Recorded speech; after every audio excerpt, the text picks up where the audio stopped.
Hanggang ngayon ba, hindi mo pa rin matagpuan at matuklasan kung ano yung negosyo na para sa'yo? Pues, tapusin mo ang video na to. Ituturo ko sa'yo at isishare ko kung ano ang natuklasan ko na maaaring makatulong para matuklasan mo rin ang negosyong para sa'yo. Tila ba na nahihirapan ka, nakita mo na yung negosyo na gusto mo rin ay gumagana sa ibang tao. Ngunit nung ikaw na ang nasa negosyong yon ay hindi pala para sa'yo. Nagsimula ka ng questionin ang sarili mo. Para sa negosyo nga ba talaga ako? O para sa pagiging empleyado? O baka naman kasi hindi mo pa rin nakikita yung talagang negosyo na nararapat para sa'yo. Paano mo nga ba malalaman kung ang negosyong pinasok mo ay para sa'yo? Paano mo nga ba matatagpuan ang negosyong para sa'yo? Kaya tara, samahan mo ako at ating tuklasin at ating alamin. Kung hindi mo pa nga pala ako kilala, ako nga pala si Lizelle Camasis Bendanya, isang negosyante ma'am at meron na akong 5 taong experience sa pagninegosyo. Noong 2020, nagsimula ako na diskubrehin kung ano nga bang negosyo ang para sa akin. Nagtesting ako ng negosyo na nakikita ko na gumagana sa ibang tao. Yung gaya-gaya technique at meron din namang mga tao na nagbibigay ng mga simple information paano paganahin ang negosyong ito. Una naming tinesting dahil merong nakapagsabi na ang pag-aalaga ng mga 45 days na chicken ay maganda daw. Malaki daw ang kitaan. Nag-start kami ng poultry business. Kaya lang, January 12, 2020, pumutok ang Taal Volcano. Yung mga negosyante na poultry ang business, kagaya ng pag-aalaga ng mga 45 days na manok, ay sobrang naapektuhan nung mga panahong yon. Gawa ng yung abo sobrang kapal. Halos pag umapa ka ay hanggang sakong. At yung amoy sulfur na para bang pag nagkaroon ng konting apoy, masisilaban yung buong paligid. Nagmistulang ghost town ang aming lugar. Kaya ang aming mga alaga ay nahirapan bukod sa ashfall ay walang tubig, walang kuryente, at halos maya't maya ay lumilindol na para bang wala pang 30 seconds or 1 minuto umuuga na ulit ang lupa. Kaya nahirapan kami na palaguin ang poultry business. Gawa ng kahit meron kang guide at alam mo kung paano papalaguin yung negosyong yon, but by nature ay merong mga sakuna na maaaring mangyari at makaapekto sa iyong negosyo. Meron kaming ongoing noon na piggery na una na naming ginawang business. Una, mga inahin lang, and then nag-alaga kami ng mga fatteners. Yan ay before pa nung kami ay mag-testing sa pagpupultry. So, meron kaming ongoing na mga alagang baboy din noon at medyo yun din ang nakapagdagdag sa amin ng puhunan para may diversify yung aming kinita sa pag-aalaga ng mga baboy. Dahil limitado ang mga kulungan at wala naman kami talagang sariling lupa na pwedeng pagtayuan noon ng mga kulungan ng baboy. At unang-una, sobrang limitado pa ang pera noon na ginagamit namin para paikutin bilang puhunan. At yung pag-aalaga ng mga baboy, kailangan mong maglaan ng medyo malaking pera para mapakain sila. Gawa ng mahal ang feeds. Libo ang presyo ng bawat sako. Lalo na kung fatteners yung aalagaan mo. Kapag nagbenta kami ng baboy, dinadiversify ko yung pera na gagamitin namin sa ibang negosyo. Gawa ng, oo nga, gumagana yung peggery. Pero may mga times na sinasabi talaga ng isip ko at ng sarili ko na hindi ito yung negosyo para sa akin. Parang ramdam na ramdam ko ba na, ay, nakaka-bored naman to. Parang hindi talaga to yung negosyo na para sa akin. Mararamdaman mo kasi talaga yun eh. Mafe-feel mo. Kaya ang mga sumunod na ginawa ko, nag-testing talaga ako ng nag-testing para mahanap ko yung negosyo na para sa akin. Try ako pumasok sa RTW. Nagbenta ako ng mga ready-made na mga damit, underwear. Nung una, gumagana yung negosyo. Nakakapagpa-ship ako going to Luzon, Visayas, Mindanao. Kumbaga, nationwide yung napapadalhan kong mga customer. Pero ang dami kong na-experience na problema noon. Like, nagkakaroon ng RTS, yung return to sender, na nahihirapan minsan hanapin yung customer para ma-deliver yung produkto. So, syempre, kahit nagbayad na si customer, kailangan kong ibalik yung binayad niya para hindi ako masira. Nung una talaga, bentang-benta yung sa RTW. Gawa ng ako lang ang merong RTW. Syempre, nakikita nila yung mga post ko. Kaya, after 1 week, meron nang nagtitindi ng mga items na kagaya nung aking mga binibenta. So in short, price war na, kaya kailangang magbagsak ng presyo. At ang problema ko pang na-encounter nun, na overstocking ako ng mga produkto. Kaya tulog ang pera at hindi ko rin nagamit halos lahat or na-maximize halos lahat ng kapital na meron kami noon. Pinasok ko rin ang paggawa ng mga personalized gifts. Gumawa ng mga bouquet na naka-customize. Medyo marami yung alaga naming baboy noon. Nasa almost 40 heads. Kasama yung inahin at mga fatteners. Dahil marami kaming alagang mga fatteners noon, medyo hirap kami at nagkakaproblema kami sa budget para mapakain yung mga baboy na alaga namin. Hindi naman pwedeng hindi sila pakainin kasi baka mga matay naman sila. Hindi pa naman bibintahin. Hindi sila pwedeng mag-fasting. Kailangan din sapat talaga yung kanilang kakainin. Lalo na sa mga fatteners. Kasi pag hindi ay mababansot sila. Hindi sila lalaki ng tama. Kaya kailangan namin umisip ng bagong paraan para mapakain yung mga baboy na alaga namin noon. At saka para sa expenses namin araw-araw. Para na rin sa pagpapacheck up ko sa OB-GYN. Gawa ng buntis ako panahong yon. January 12 nga, pumutok nga ang Taal Volcano. Hindi pa nga kami nakakabangon sa Taal Volcano eruption.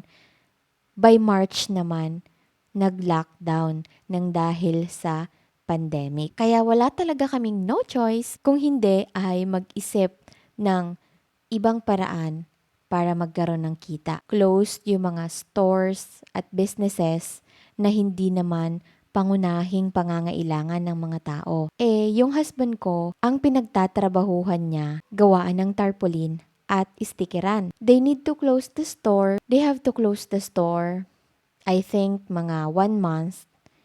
Siyempre, hindi naman pwede mag-fasting yung mga baboy ng 1 month, no?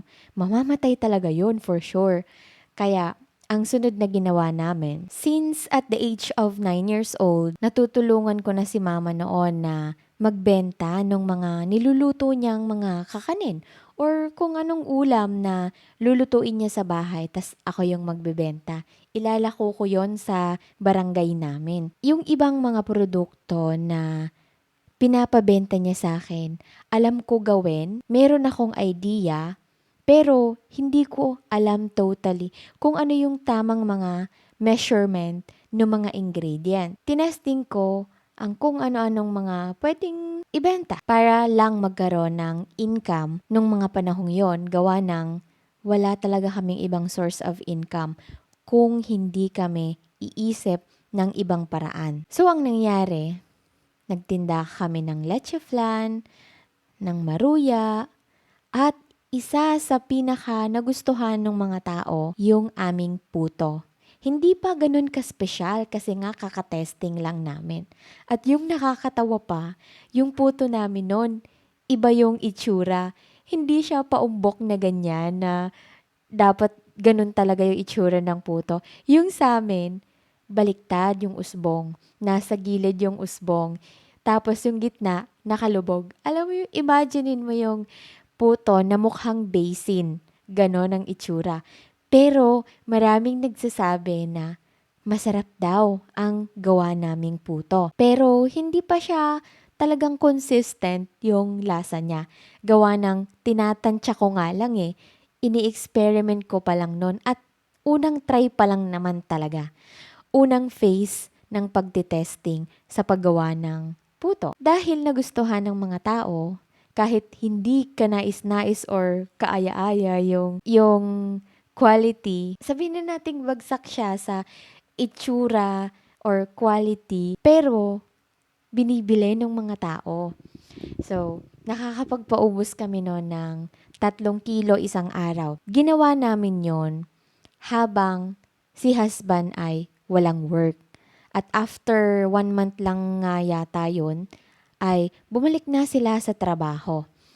Kaya nawala na rin ako ng tagatinda. Ang sunod na ginawa ko, nag-hire ako ng somebody else para itinda or ilako yung mga paninda. Hindi rin nag-succeed, gawa ng iba yung naging benta nung si husband yung nag-handle nung sa sales o naglalako than doon sa meron na kaming tauhan na taga-benta. Lugi, sobrang lugi. Kaya tinigil ko at isa pa,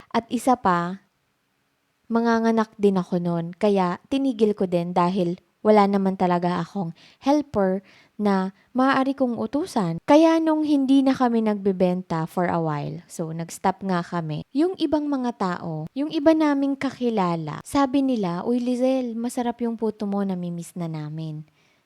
May handaan daw sa kanila sa susunod na linggo, like ganyan. Ginagawa nila, bibili sila ng ingredients, tapos sa akin nila ipapamix. Sasabihin ko lang sa kanila yung ingredients noon.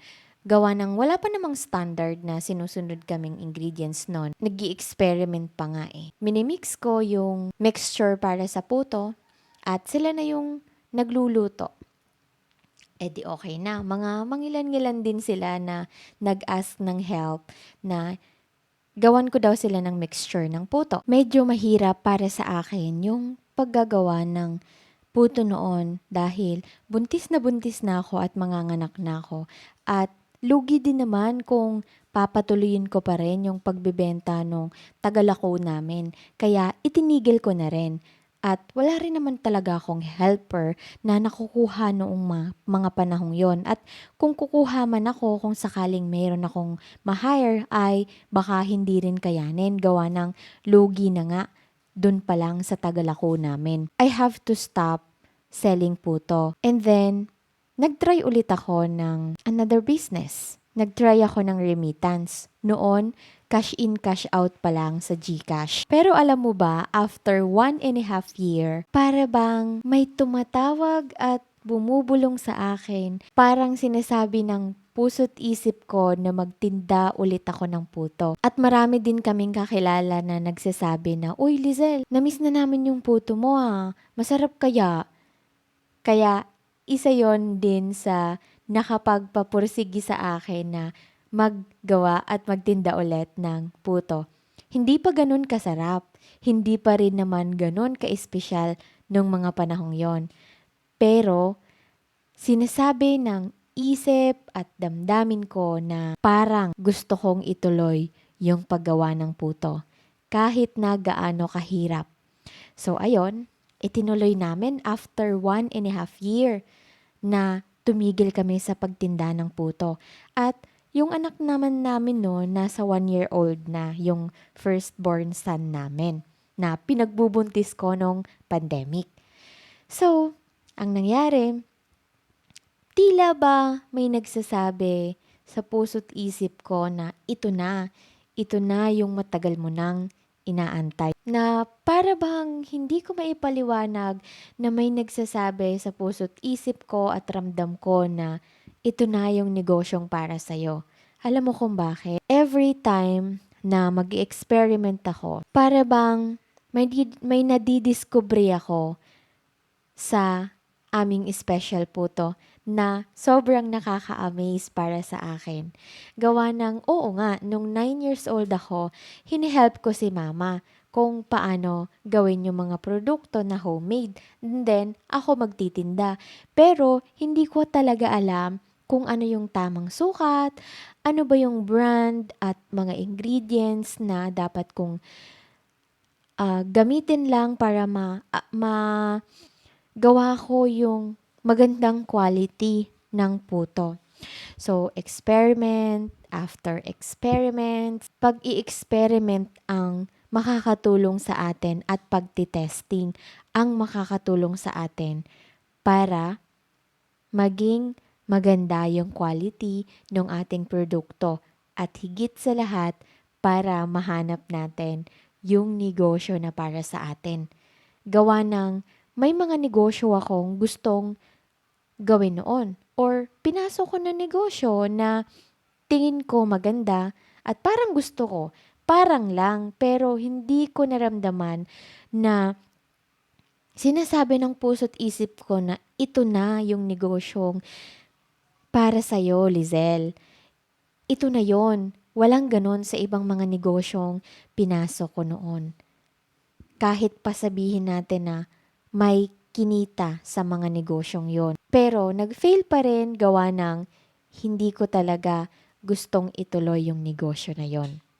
Kaya nag-fail yung ibang mga negosyong pinasok ko bukod sa by nature na nagkaroon ng pandemic or nagkaroon ng Taal volcano eruption. Hindi talaga yun yung nakikita kong pinakadahilan eh. Nasa akin din na nasa isip ko at puso ko na hindi ko ramdam na itong negosyo na to ay papalaguin ko at para sa akin. Walang ganong peg nung sa ibang negosyo. Kaya yun, balik tayo dun sa pag-i-experiment. Almost 2 years ko din in-experiment yung paggawa ng puto hanggang sa matawag ko na to na special puto. At ang aming special puto ay pwedeng ilagay sa freezer. It's the first frozen puto in the Philippines na pwede mong ilagay sa freezer na meron siyang mas mahabang shelf life. Kaya sobrang naa-amaze ako sa negosyo na ibinigay sa akin ni Lord. At ramdam ko na ang negosyong to ay para sa akin. Gawa ng ang dami ng dumaan na problema, sakuna, pero itong negosyo na to, tila ba tinatawag ako na ituloy mo ko bilang iyong negosyo. At itong negosyo na to ay regalo ni Lord dahil sa pandemic, it's a blessing in disguise na nahanap ko ang negosyong to. Dahil sa pagtitesting. Walang makakatalo sa pagtitesting para mahanap mo yung negosyo na para sa'yo. Pag may naisip ka na negosyo na parang gusto mo, i-execute mo. During execution talaga, mararamdaman mo na ito bang negosyo na pinasok ko ay dapat ko pang ituloy at para ba talaga ito sa akin?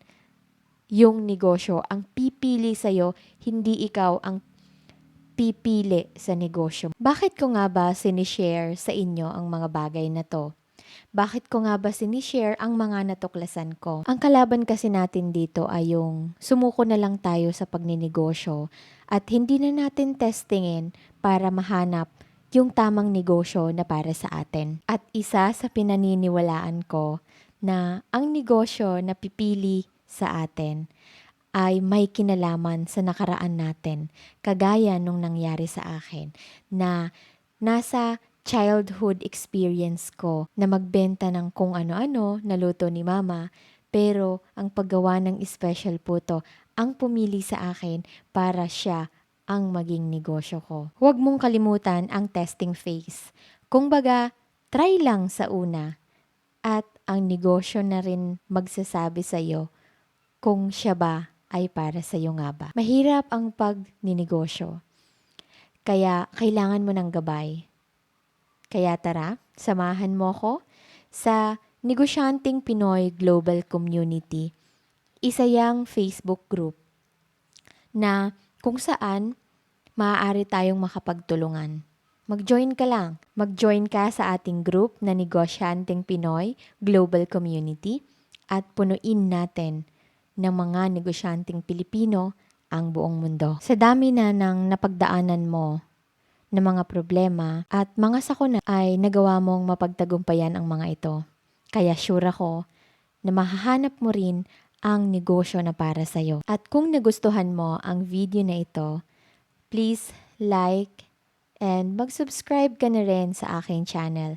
Pindutin mo na rin ang bell icon para updated ka sa tuwing meron akong bagong upload. Pakishare mo na rin sa iyong mga kaibigan at mga kakilala para nang sa ganon ay mas marami pa tayong mga taong matulungan at maabot ng vlog na ito na maaaring makatulong sa kanila kung sila rin ay nahihirapan at hindi pa rin nila mahanap yung negosyo na para sa kanila. O siya, hanggang dito na lang ang video na ito. Muli, ako po si Lizelle Camasis Bendanya, isang negosyante ma'am na nagpapaalalang tuparin mo ang iyong mga pangarap. At sure ako na hindi pa huli ang lahat. Hanggang sa muli, bye! Mahal ko kayo!